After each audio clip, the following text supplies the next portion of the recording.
this? I'm not a practitioner. Okay.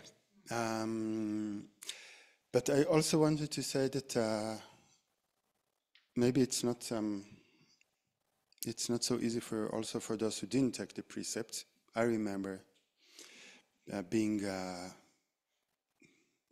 not part of everyone else, not so much with the precepts. I don't think I had much issue with that, but other practices like the prostrations that Anila talked about. Everybody, when you come to Buddhist place, everybody is prostrating and prostrating and prostrating. They prostrate when they come into the hall. When the teacher comes, they prostrate again. And at the beginning, it was not easy not to be part of it, and it was not easy to tell myself that I will not do it just because everybody else is doing it. There was quite a bit of fight inside me and uncomfortable feelings. I even went through a phase where I didn't have to, but what happened was I had an inner talk, putting down the people who did it. I mean, what kind of serious person comes to the East and immediately start prostrating themselves, and they have no self-respect or whatever. And it took me time to realize it was just my own thing to feel better about myself. Thank God it didn't last long.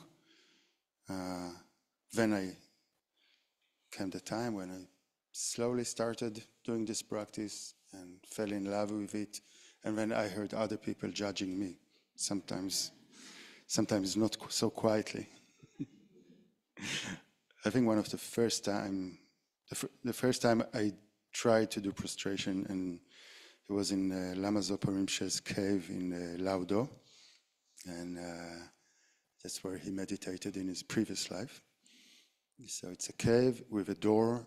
I closed the door, I closed the light, I think the candle, so I made sure God doesn't see me. And then I did only one prostration. You always do 3. I did only one. I said, well, it's going to be an earthquake, one will be enough, and I waited.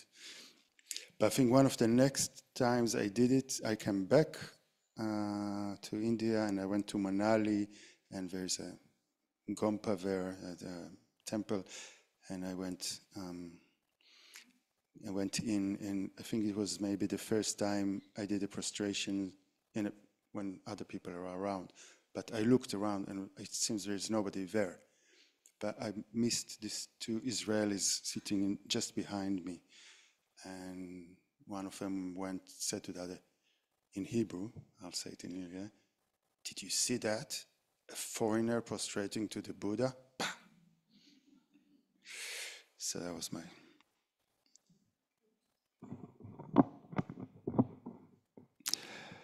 So I'm just saying this to allow those of us who are not taking the precept to feel completely happy and comfortable with that. Maybe you already do, you don't need me. Either rejoicing with those who take, rejoicing with yourself for having your own path. Nothing is better or worse than the other. Definitely, we don't look at you like this, expecting anyone to do, I think, the Buddhist path or the meditation path or whatever. The Dharma is very personal. We have to do it in our own steps. And it's much better to know it's not my time and wait for if you want to do the practice, and when the time comes, then to do something when you're not feeling whole about it. So thank you for that. And also I wanted to acknowledge that we have a very diverse audience also here, not just the right side and the left side, but and also that we have about the same amount of people that are sitting here watching us now online, and some of the people will watch this talk, I don't know, 50 years from now. Can you think about it? I'm sometimes listening to Ramdas talks from 1974, You know, I said, wow, if he could imagine, at that time there was no Zoom, yeah, it was a tape recording machine. If he could have imagined then that somebody will listen to his talk 50 years later, so who knows. But also in the sense of some of us have lots of experience with Buddhism and with retreats. For some of us it's very new, the whole concept. Some of us it's very, just the concept of being silent is new and is maybe challenging or maybe not. So I'm just saying we cannot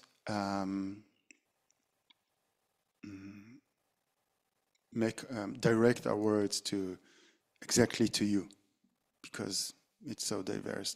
So we just talk and you take from it whatever you take from it. And there was a question that came before we started when we were still talking, whether we call it a course or a retreat. I never know what the difference is, but just came to my mind now that I prefer the word retreat because for me the concept of retreat is that you come, you go through the experience and you go out and you don't expect yourself to remember anything. What happened, it's done, and you go out. And sometimes when you come to a course or a seminar or something, you think, I have to pick up tools for doing something later. I have to study some skills. And I really prefer to think of this weekend and actually to any experience that we have in the Dharma as something that happens now. I think Anila said something about it yesterday. You know, just, you don't have to remember. It's not that one day, many years from now, that you'll be dying, many years from now, you will have to, you pick up your brain and say, what did she say about these thoughts?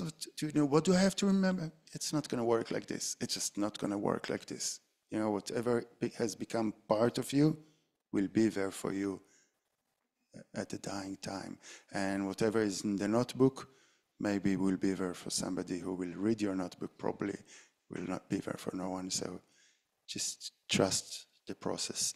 Or like Joseph Goldstein told us when he started his retreat here, 11, 12 years ago, it's already here. It's already here. It's happening now. It's not going to be sometime later. So now I'll share with you that I had a moment of freaking out. Well, a small freaking out when Anila started talking about the 11 thoughts, because that was more or less everything I was going to talk about in this talk. So I said, oh, what will I do? And then I missed the first few thoughts because I was thinking, no, okay, so maybe I'll change my talk to this and this and this. That's what happens when you prepare a talk. I never prepare my talks. But such a big audience, and Anila is here, and it's being recorded. I know you have to prepare your talk. So I prepared my talk, and then I said, I mentioned Ramdas. Ramdas is, if you know him, you know. If not, it's just another seed to plant. He's talking about his teacher, his guru, Maharaji, who always said this really annoying sentence. Don't you see it's perfect? Whatever he was bringing up, the famine in Bangladesh, the war in Somalia, the nuclear race, the Middle East situation. And Ramdas would, smile and said, don't you see it's all perfect? And he didn't mean that everything is perfect in the sense that all is good and it's great that we have a war or a famine. It just meant things are happening the way they're supposed to happen. Now the only question is what we do with that. So I heard Maharaj's voice saying, don't you see it's perfect that Anila already taught all this, and you will repeat it, and we have a chance to look at it again. So, thank you. Let's see. So let's start. I will go. Many of the things I'll bring now, you've heard, but we don't care. And I will probably do it less in Buddhist concepts. This is really the great opportunity to have Anila here to connect us to the tradition. But we'll just go over it. But let us start with a short meditation, okay? You don't have to sit up like a Buddha, but you can if you want. Actually, the Buddha died, lying down on his right side, but we're not dying yet, so we're just thinking about it.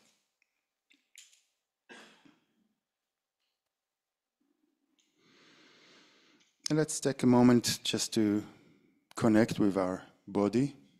Let's check if it is still here.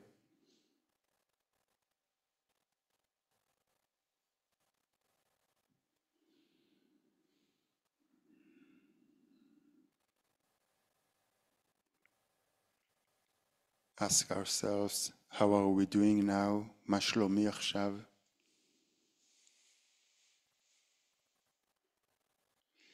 Can I make space for everything that's going on in my mind, in my heart, in my body?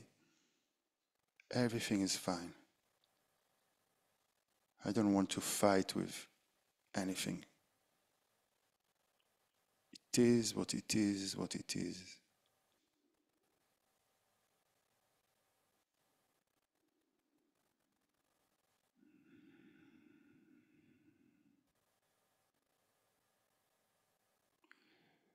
We don't have to accept anything. We don't have to agree with anything.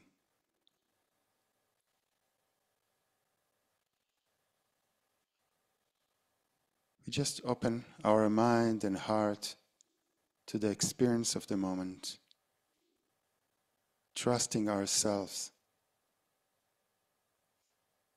with being just curious and open.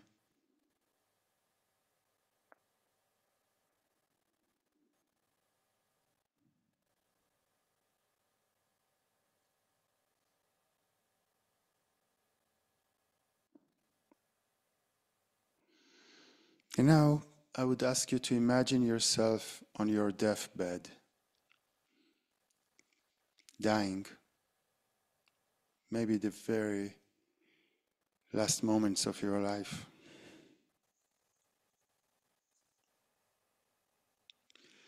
Don't go too much into the circumstances around you.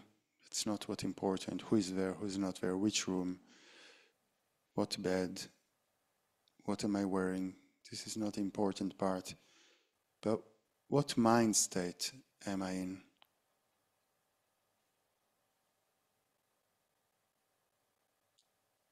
So maybe it would be good to imagine ourselves dying soon, not in 30 years from now. That would be quite difficult to imagine.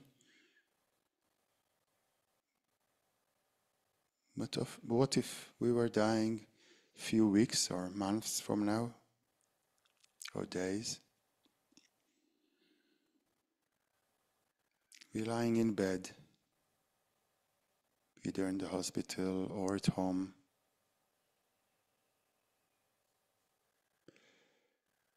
We have this inner wisdom that tells us that this is the end of this chapter in our lives.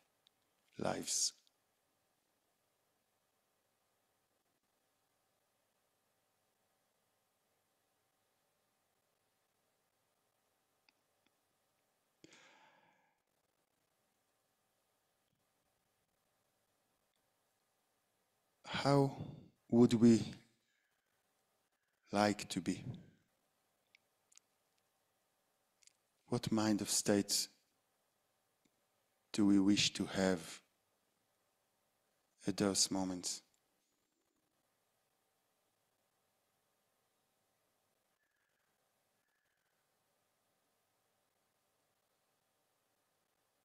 What's important for me?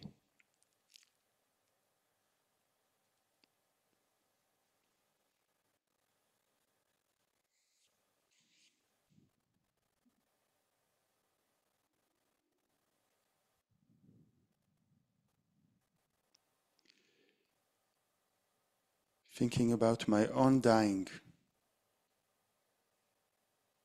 what would really gladden my heart if I could die like this? What would be a good death? A good departure, a good goodbye.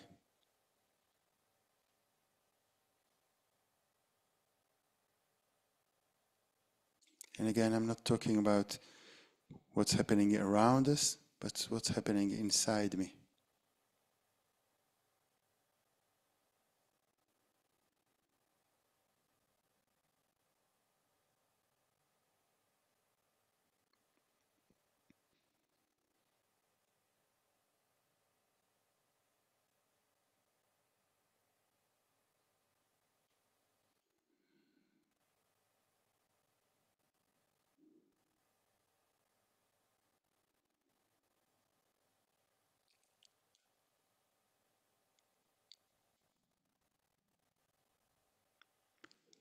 I would ask you to try and decide on one or two, definitely not more than three, qualities that you would really wish to have when your time comes. I'm sure there are more than that, but let's decide on the most important ones. What kind of mind state, of attitude,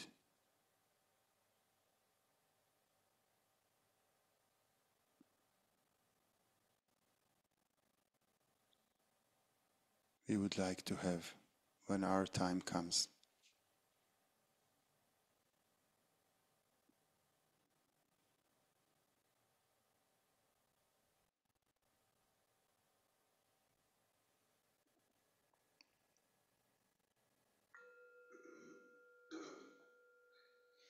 Thank you. Please remember them, what you came up with. The title for this talk was Preparing for Death is Living Your Life. It's very beautiful. I don't know who wrote it. It's not me. And like Anila said many times in the previous talk, and we said so far, I mean, we probably die like we live. You know, there's this story about the guy going up the mountain to meet this yogi, this wise man up there in the cave, because he heard he can tell the future. You know, he goes to him and he asks him, you know, prostrates, giving offering, everything. Can you tell me what my future looks like? And the rishi looks at him and says, you know, unless you wake up, your future, your tomorrow will be exactly like your yesterday. So it's nothing else expecting us. And the thought that, you know, we live our life, but then when the time of dying coming, then, wow, then we will will be fantastic. I mean, maybe I've seen people dying in beautiful ways that we could not have imagined before, but most people die the way they live.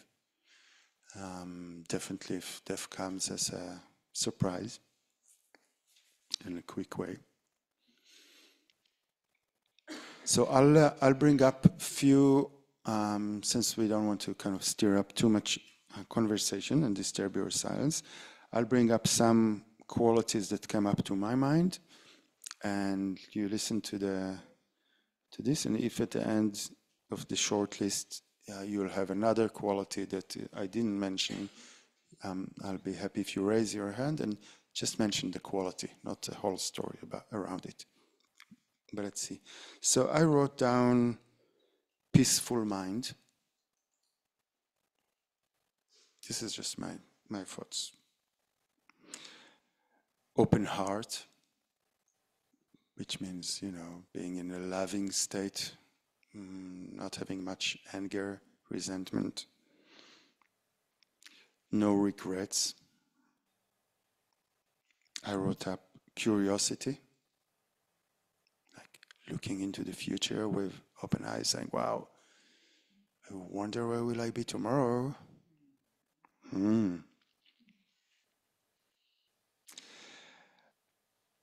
I wrote being free of fear, being confident, trusting, having faith, maybe, this word.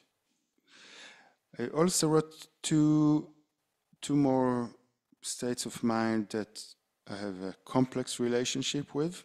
Maybe we'll get to talk about them. Sense of meaning. It's complex because Anila already told us that it's all an illusion, so how can we have a meaning? And dignity.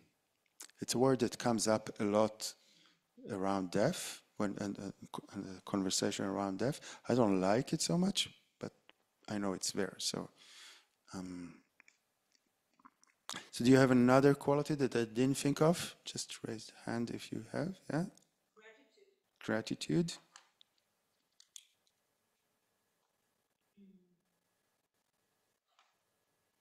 And? No? I didn't say joy. No, I said peaceful mind. Okay. Yeah. Relief. You wish to have relief? Or you think you'll have? You wish to feel relief. Okay. Okay. Appreciation for what you had. So I think it goes with gratitude, no? Okay. Mm-hmm. Generosity. It's interesting, yeah. I have it written somewhere. Yeah. Okay, compassion. I write compassion. No, I add it. Happiness? Okay, joy, happiness. Good. Mm-hmm. Letting go. Mm-hmm. Mm.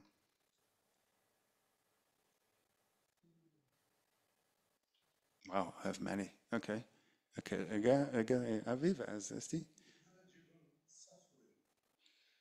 Suffering is circumstances. I'm talking about your mind state. And I'm not talking how it's going to be around or what's going to happen to you, but what kind of mind you wish to have. Quality.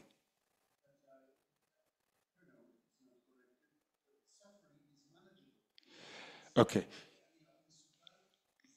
Okay. So you're not talking about the suffering, but you're talking about the capacity to accept suffering or to live. Okay.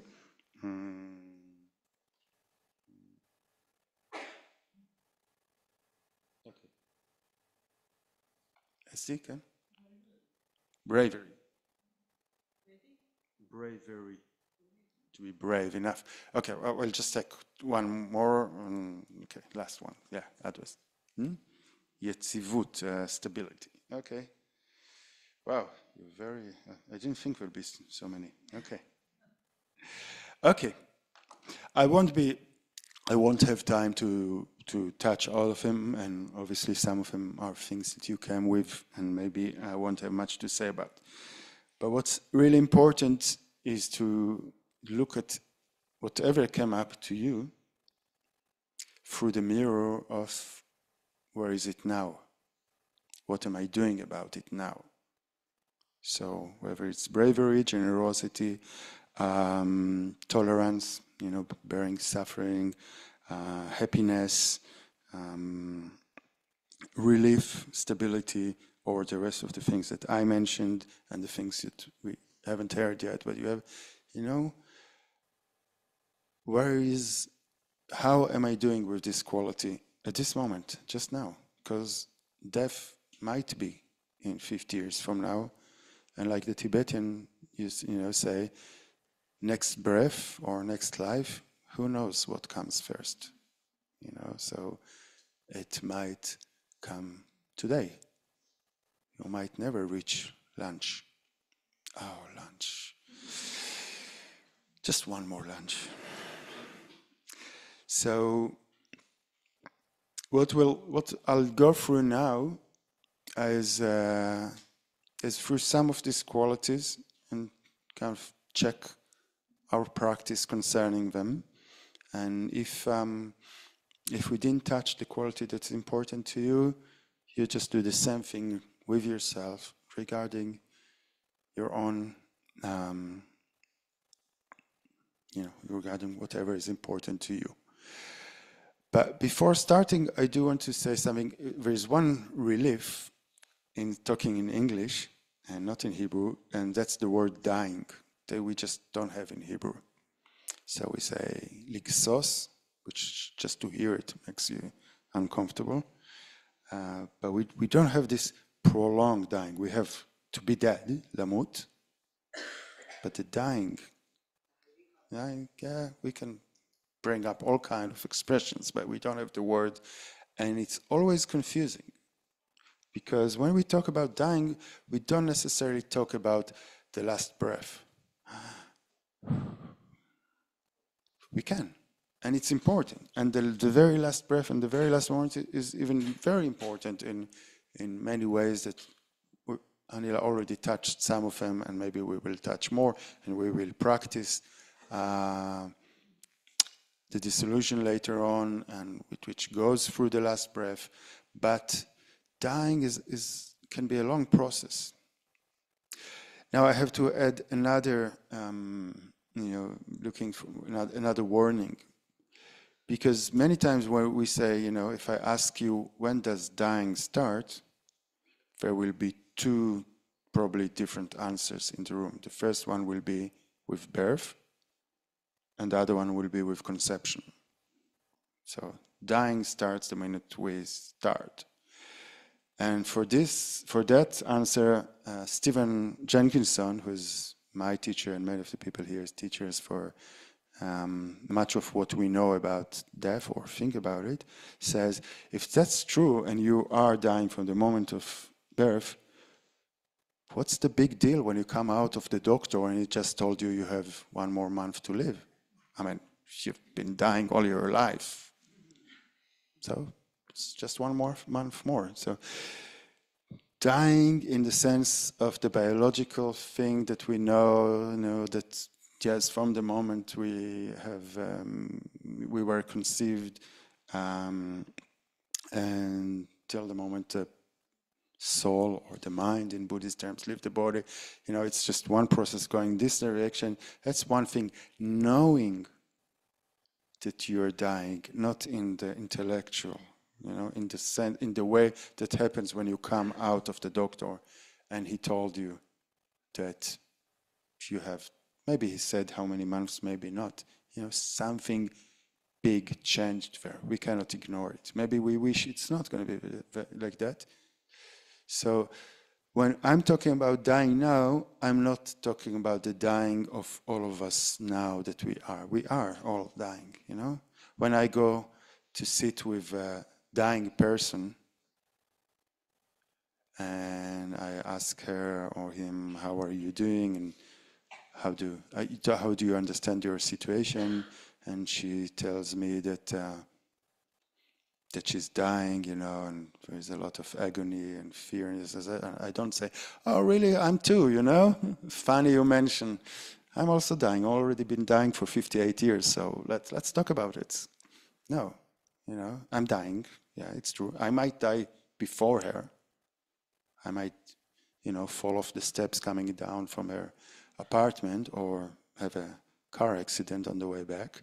So it doesn't mean that she will die before me, but I'm not really living now the dying process. Maybe if I was more a trained practitioner, I would be, but I'm not.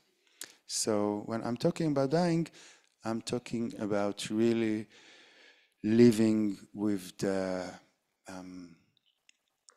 certainty that the end is close. How close? I don't know, it's like, when does the dying start? I've been around quite a few people by now. The last year, I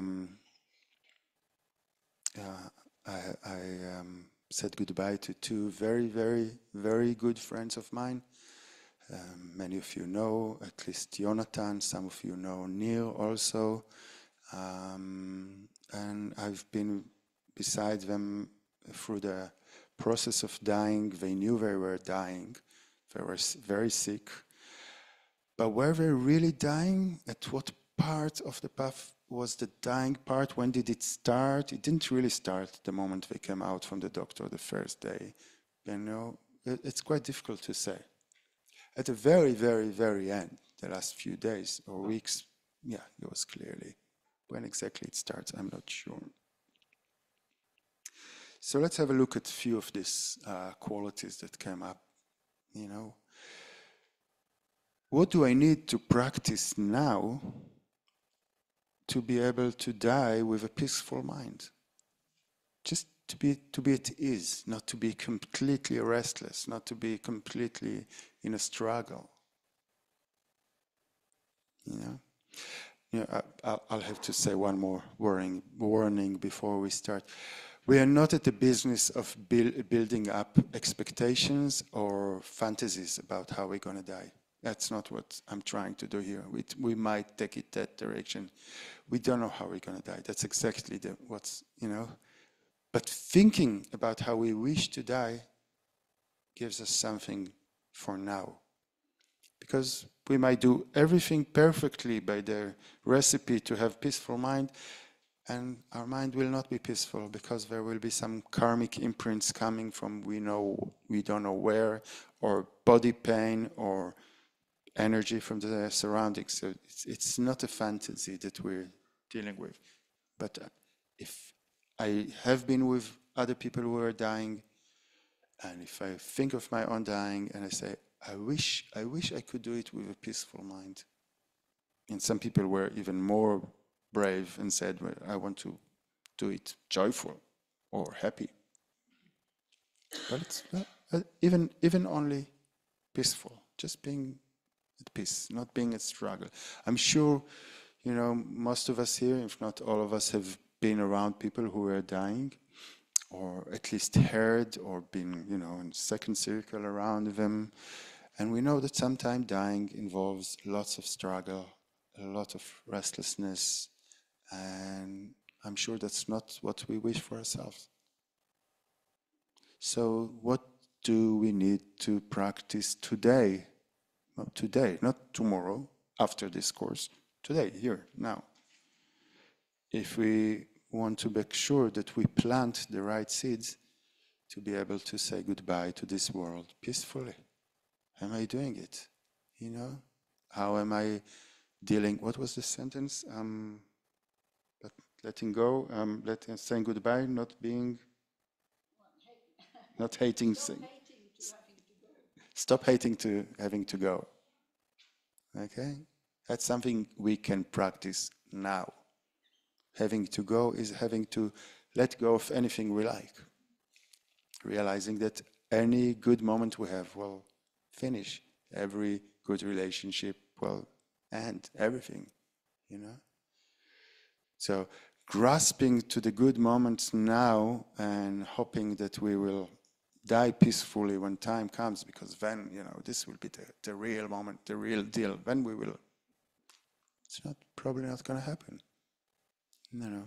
How are we right now with letting go?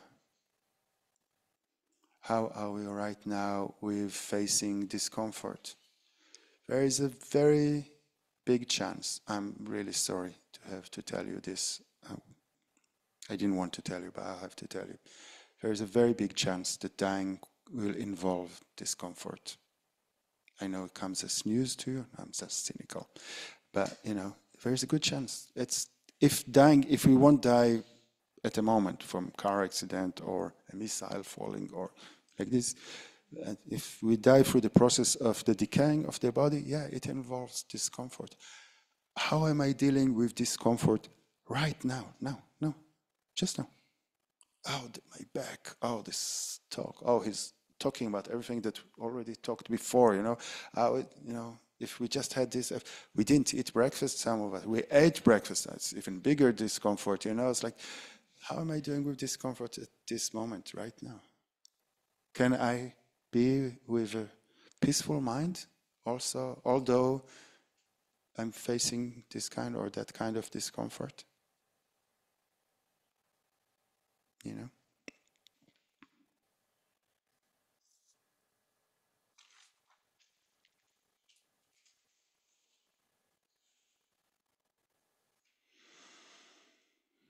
how am I dealing now with becoming old? And it doesn't matter if we are 30 or 40 or 50 or 60 or 70 or 80. You know, I think being 30, I was more disturbed than from becoming old and, you know, what I'm losing when I know by now. Now, what do I have to lose now, you know? But then I was really young and strong and, you know. So, you know, how am I doing with losing all these capacities? Realizing that I cannot do all these things that I used to do. That, you know, looking at a mirror and understanding it's not my father, it's me, you know. I like my father, it's okay, but, you know, what is he doing in my mirror? You know? How am I doing with this? You know, it's like I want to be with a peaceful state of mind when I die, but I'm going to fight old age until the last moment. Mm-hmm.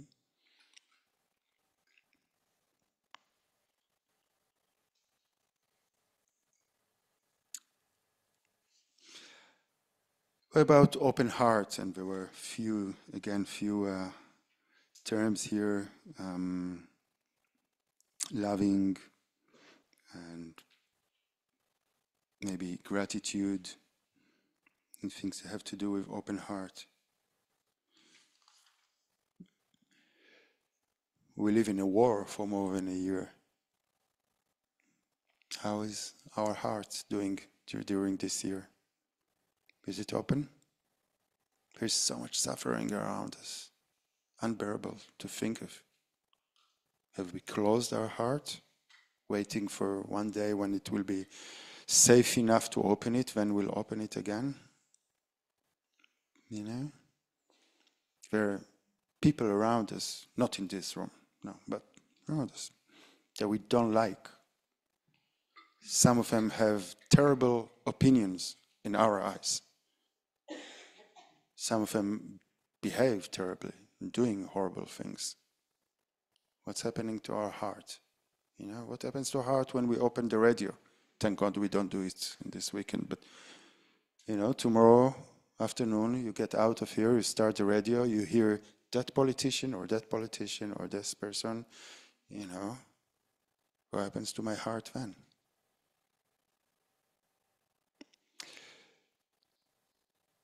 Hoping to die lovingly, you know, but living our life grudgingly, it's now.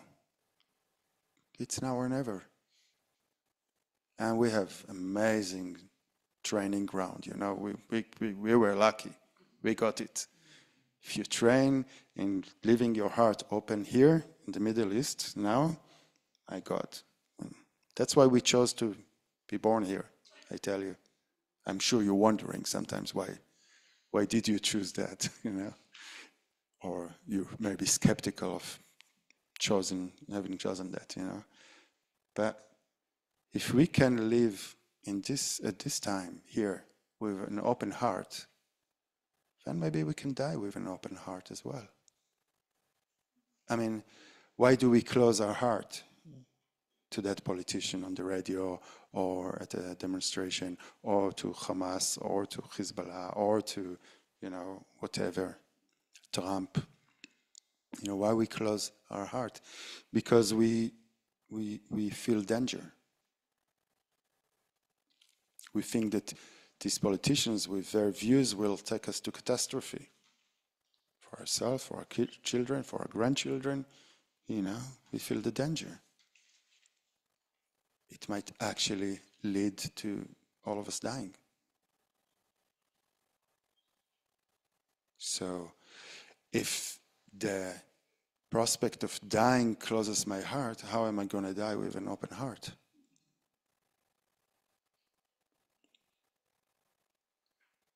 Yeah, I think,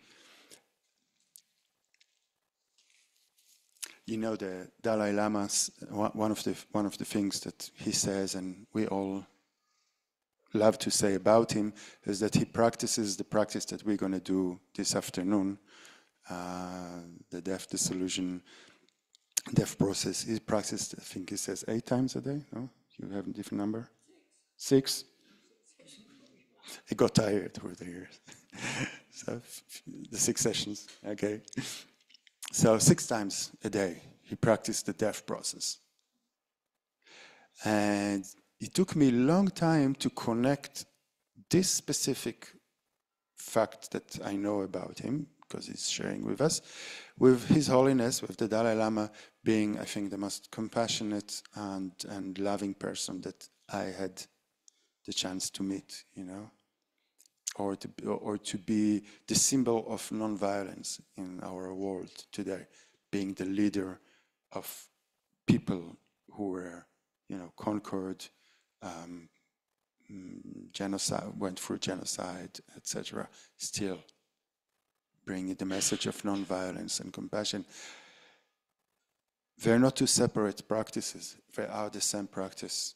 You cannot practice compassion and open heart if dying is frightening you, you know, if the prospect of dying will close your heart immediately.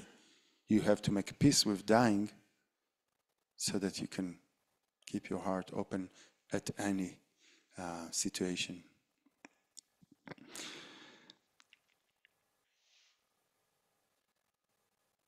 How are we doing right now? Forget the politicians, forget Hamas. How are we doing with our neighbor, the one who like always make noise when we want to meditate about compassion, you know? We sat together. I don't know. I won't mention names, but I think we. I have a memory. I think it was from Copan course 91, maybe 92. I don't know. I've been in 3 of them. We were all 250 people sitting in the big hall, and there was one nun meditating in the room outside. We were all quiet, but there were the young monks of the monastery, you know, children, sweeping the floor. And have you seen how a matate looks in India? It's not a soft thing that we have, it's the sticks. So it makes some sound. And then all of a sudden, door opens and somebody shouts, "Can't you see I'm meditating?" So I add, "Can't you see I'm meditating on compassion?" Boom, slams the door. We went laughing in the room. So, and many of the Indian stories start with someone making a little bit of noise near the yogi, and he opens his eyes and burns them or curses them or something. So how are we doing with like the little things, not the big things, the little things in our life, you know, the people we love? These are usually the people we're most angry with, no? Our partners, our children, our parents, you know, they don't come enough, they come too much, they don't go, you know, they don't keep up to our expectations.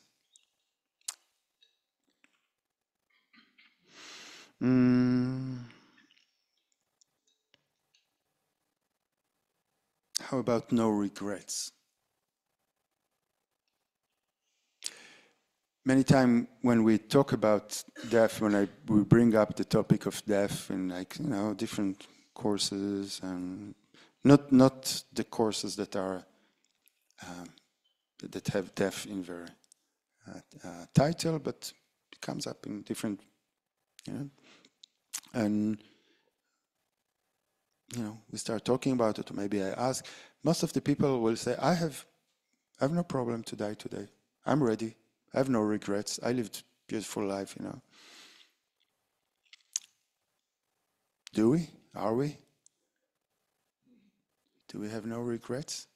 Have we stopped to check this? To look deep inside? It's quite amazing, you know, just to take the time to really look. It's amazing what comes up. We had, I think, one of the first people who came when we started with Shutafim Lamasa, and we had started accompanying people. one of the first ladies that came, and I was not accompanying her, I was somebody else, but we heard the story. She was, I hope I remember the details, she was about 85 years old. She was sick for some time. She made her peace with her going. She had a loving family around her. She said, you know, I lived really meaningful and good life, but she was in hell. That's why she called us. She was in hell. She said, I'm not worrying about going to hell. I am in hell. And why was that? Because she said, look, I've been married for, I don't remember, 50 years or something. He passed away 10 years before that. We had amazing, amazing relationship. So much love, so much care. You know, I was there until his last breath. We were together since, I don't remember, the age of 20. We have these amazing kids and grandchildren, everything. So, one night, 45 years ago, I went to a lecture. He didn't want to come with me, so he said, you go alone.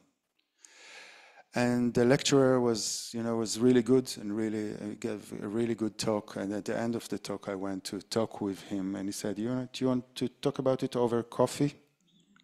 And you understand how it's ended. And I came back home, and now I don't even remember if she did confess or she didn't tell her husband. It didn't matter. You know, she just couldn't forgive herself. It was 1 hour in 60 years of amazingly good marriage that, you know, we would all be really blessed to have. 1 hour. And she couldn't forgive herself. And I'm not saying this to tell us that if we ever had a mistake, we will be in hell. I'm saying if we had mistakes, if we've done mistakes, and I would assume that all of us have done mistakes. You know, I've definitely have done and still doing many of them. It doesn't have to be that size of mistake, but this is maybe also not the worst one. If we're carrying on things with us, this is the time to deal with them. And to deal and to deal and to deal until we can forgive ourselves. Nobody else can forgive us. I mean, people can forgive us, and sometimes it's helpful, sometimes it's not. Because we think if they forgive us, then we don't need to do. It's only us forgiving ourselves. And it's a whole practice. And sometimes it's a long journey. Sometimes it's not. But it's something we cannot ignore. We call it, in the Buddhist language, we call it purification. This was actually, happened to be my first retreat. My very first retreat happened to be what we call Vajrasattva retreat in the brand new Vajrasattva Gompa in Tushita was just opened. It was a group retreat, and we sat for 3 months, and all we did, you know, when the retreat goes on, you do 4 sessions a day. They start with 1 hour, 1.5 hours, I think, and then they extend to 3 hours each session. So you sit 12 hours a day, 3 months. It's monsoon time. Even when the retreat finishes, you have nowhere to go because it's pouring rain, so you just sit. And all you do most of this time is just bringing up all the harm that you've done in your life, that you remember, and at a certain point you start to extend your thoughts to what you don't remember and maybe what you've done in previous lives. But guys, I was out of the army, 6 years in the army, that have finished the day before I came to India, and including the whole intifada, first intifada phase. So I didn't have to dig much to bring up things that I'm regretting. Yeah, and I've been sitting there for 3 months, and you know what? The most amazing thing was, I remember this. It was the last week of the retreat. So, you know, 2 months and 3 weeks already doing this 12 hours a day. And I was sitting in one of the sessions, and some things came up that I didn't think of the whole time before. I said, where was this. And it was not some kind of hidden memory. It was something, that it just didn't come up. It needed all the time. And when the retreat finished, I traveled somewhere. I don't remember where. I went on a bus. These days we were not flying from Dharamsala. We were taking the bus, so it was always many hours. And so many things came up in this bus ride that I couldn't remember during the 3 months I was there. So we are all carrying a lot of stuff, and this is just the stuff we remember. We can all assume that there is much more that we don't remember, and we have to clean this up. It's not necessary that things will come up at the moment of death or before that. But do you want to trust it that maybe it will not? I don't have to deal with this. Maybe I won't remember it. Well, good luck with that, And still, I have to say, even if you've done this, things might still come up. That's okay. Like I said, there is no guarantee here. We're not building our fantasy of living. And one practice is purification. You can do it in the Buddhist path. The prostration to the 35 Buddhas that Anila was mentioning before is a beautiful practice to do this. The Vajrasattva practice, the Nyune practice, all of them have to do with purification. There are many more. But you can also do it like that. It's not, you don't have to request the Buddha to forgive you. It's not him forgiving you. It's just us forgiving ourselves. So whatever works for you. But please do find out what works for you and start forgiving yourself when there is still time. And you start with the big things and you go more and more. Another practice that is really important for that is the practice of confession.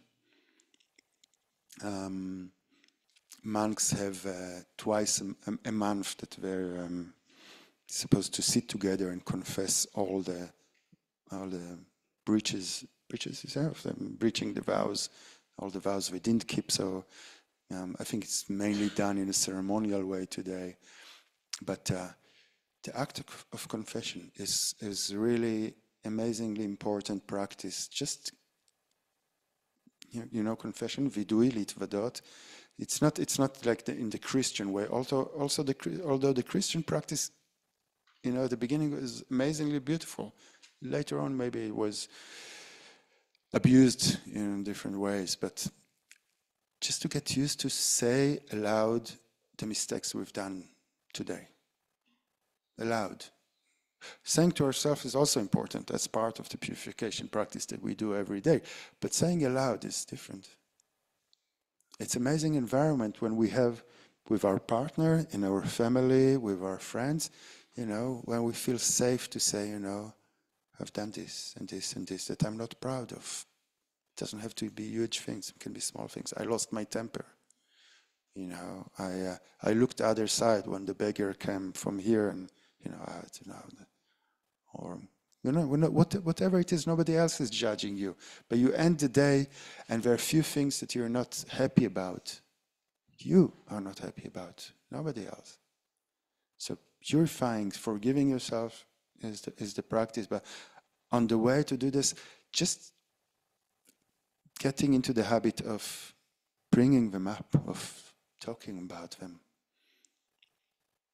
So confession, and it has to be in a smart way. You don't have to. It's not really smart to just find somebody and you sit in the train. That you have half an hour to wait for the train. And you sit next to a Buddhist nun in the train that you find, and you start confessing. Maybe you should ask her if it's a good time for her, or anyone. So please do it in a gentle and smart way. But yeah, practice of confession. We don't do it so much. We keep to ourselves. We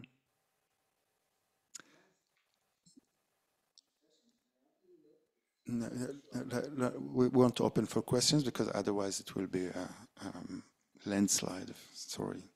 But if you have a question, you can always write after. Sorry.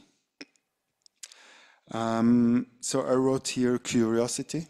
For me, it's amazing quality that I really wish myself to have, just to be curious. I think it changes everything in life when you're curious, when you're present, when you're kind of, what's going on now? So, how are you doing with boredom? Not now. Now you're fascinating. I know. Now you're completely curious. I know. But you know, generally in life, how are you doing with boredom? Do you find yourself bored from time to time?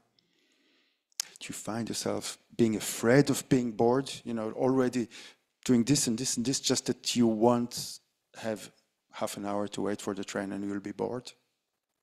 You know, if we are, I think boredom is the engine of economy. Really.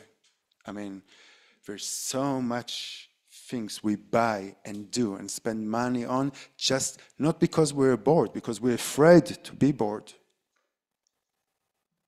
So much. You know, just I'll do another, you know, cables and more of this, and I'll go to there and those, just that I won't have. And I think it was Bernard Shaw who said, I haven't heard him personally, so don't take me on that. He said, boredom is a result of how much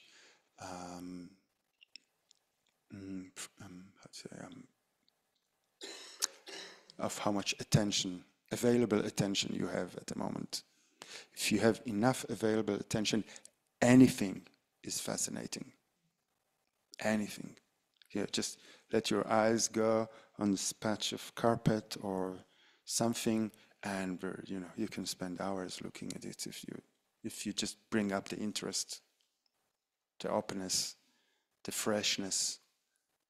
You know, you go out, later on sit down. I remember this in retreats. Yeah, it happens to many of us.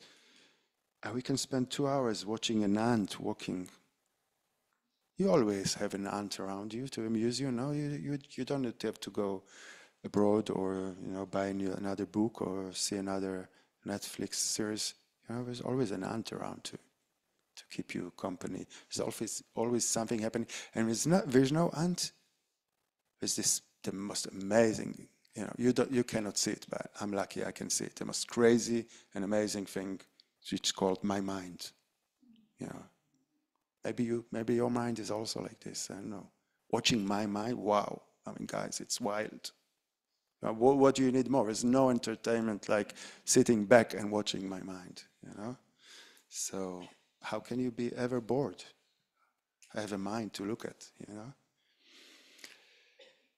So curiosity and boredom, you know, if we are into the habit of being afraid of being bored, we don't allow ourselves to let our curiosity go deeper, to find the curiosity even in the dead moments of life. If we want to be curious about death, that's exactly where we have to bring it, you know? And I mean, if that's not interesting, what's interesting?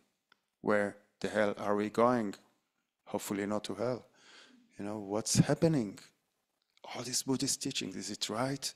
Will it really be like this? That's what His Holiness said, at least one of the teachings I was there, said, well, sometimes I just can't wait, you know? I've been practicing six times every day. Will it work? Will it be like I planned? You know, it's like, wow, what a journey. I mean, you know, it's like we pack our things, we go. There was a time that we had this application. My son was doing it. He was in high school, you know, in 17, 18, and he had money because he was working a lot. So the weekend would come, they would open the application, see the cheapest flight they have, and fly, go somewhere. Where? Doesn't matter. Sometimes I would call him and say, where are you going? Say, well, where is it? I have to open the app. I don't know. You know, so, I mean, will you go bored when you go abroad like this? No, you know, it's all full of, well, we're going abroad when we die without packing anything. You know, we don't know where we're going to land. What's more interesting than this? Will we be open enough to look ahead instead of looking back all the time to these people in the airport that are dragging us back. Oh, one more goodbye, and we'll miss where we're going. When is the time to turn your head? I mean, you do want to say goodbye. You don't want to, yeah? But when is the time to turn your head and say, okay, now I'm facing forward. I'm so curious. Where am I going? How is it going to be? I want to be present there, to see the whole path, not just when I land somewhere, the whole journey. Okay, we're getting close to the end of time. The end of this session, not the end of time, sorry, no, I don't. We still have a few more hours to practice and then. But I wrote one more thing here, and there's lots of other things that you can keep on doing the same. I wrote inspiration because what I want to have is a mind at the time of death that is open to the guidance, להדרכה, to the inspiration that there is all over, I want that when I die and my eyes will fall, and please, if any of you is there when I'm dying, it might be soon. So just bring this tanka or any other nice, good painting of the good qualities. And I want to have the imprint in my mind that even when I cannot talk, and even if there's a lot of pain, and even if there's, confusion, I will see Chenrezig standing there. And if you haven't gone to look close, go later, he has, like Anila said, 1,000 arms with an eye on each palm, and that it will be a resource of peace and compassion and faith for me. But it will not be if I will not practice and open myself to Chenrezig or to whoever it is. It can be the photo of my grandmother. It doesn't have to be anything Buddhist. It doesn't have to be anything Tibetan. Although I do recommend Tibetan paintings, they're quite, whatever it is. But do we have any source of inspiration in our life? Do we have any angels, malachim, that come to be in our side when it's difficult? If we don't, maybe it's a good time to start. Like we said, we're in a Christian monastery with a Jewish group and it's studying Buddhist path. If you won't find any angels here, where will you find them? Let's do last 5 minutes of meditation and this talk with that.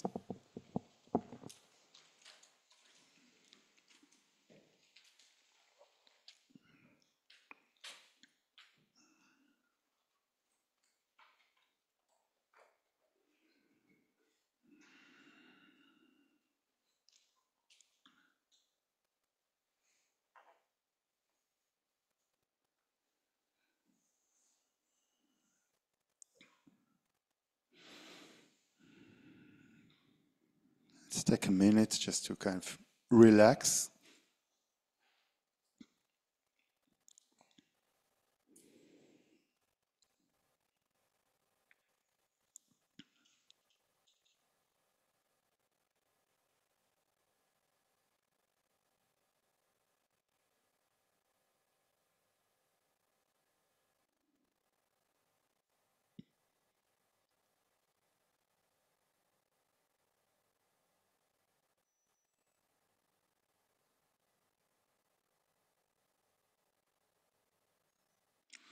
Let's go back to the image of ourselves dying in a hospital bed or at our own bed. Doesn't really matter. And just for a few seconds, allow the uncomfortable thought of us dying, restless, angry,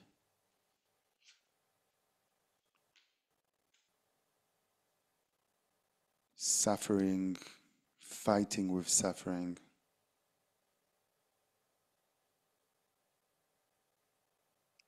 Grasping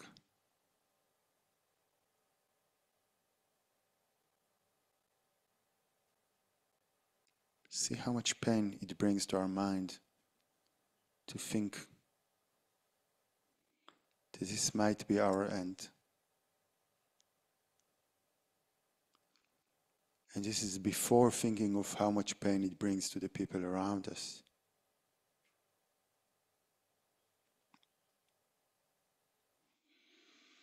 So let's take a deep breath and change the image and think of ourselves dying completely peaceful, having made peace with the fact that we're going. It's done, it's finished. Even if we feel that we're too young to go, or there was so much more that we wanted to do.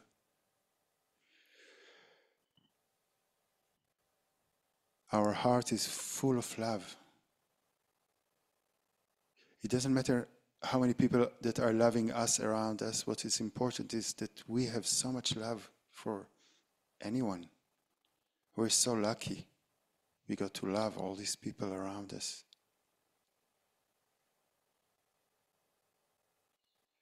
We're content. We've done the best we could. It's not perfect. But don't you see it's perfect that it's not perfect? We've done the best we could with the best intentions. We know we've done mistakes, but we made peace with them. We forgave ourselves. We didn't know at the time. We did the best we could. It was painful for ourselves, for others. But we forgave ourselves.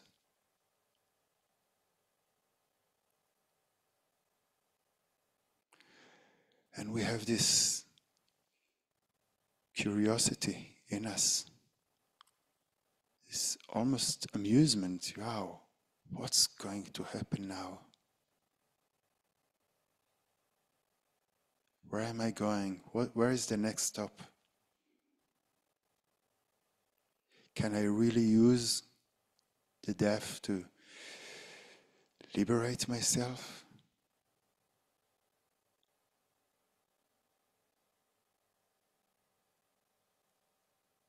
Will death bring me to a next chapter that might be also fascinating?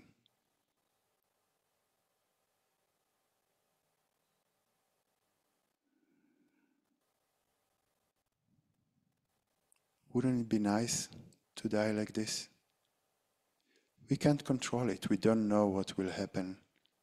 We don't want to start grasping at that this has to be how we die. But we can direct our minds.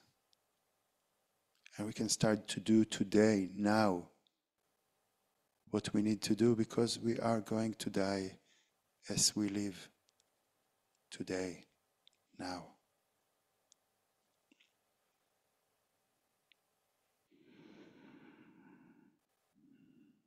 What a beautiful gift it will be to the people around us if we say our goodbye like this.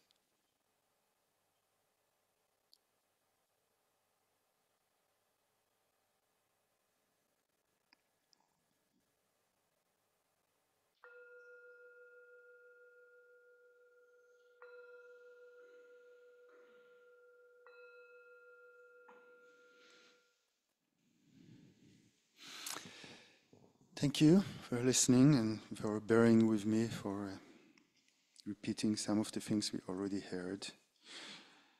I think we'll skip lunch. No? We have to do this practice one time. Where is lunch?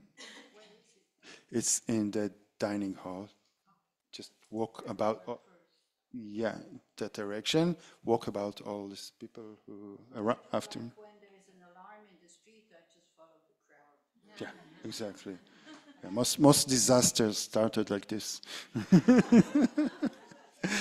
So, since we're a big group, we anyway planned on dividing the group into 2 shifts. Like one group will come 15 minutes after. Did we say 15? 10? 15? So 15 minutes after the first, also they have to kind of renew the food. So since we anyway have about half of the group that haven't taken precepts, we'll do like this. The first group will be, Orit promised us yesterday, no? Anila promised, I don't remember. So the people who took precept will go now, and the people who didn't take precept will wait 15 minutes. I think you can come after 10 and see if the queue, if the line is finished, you can start. People who start first, it might also be that once you finish it, at peace, but when you finished, get up. So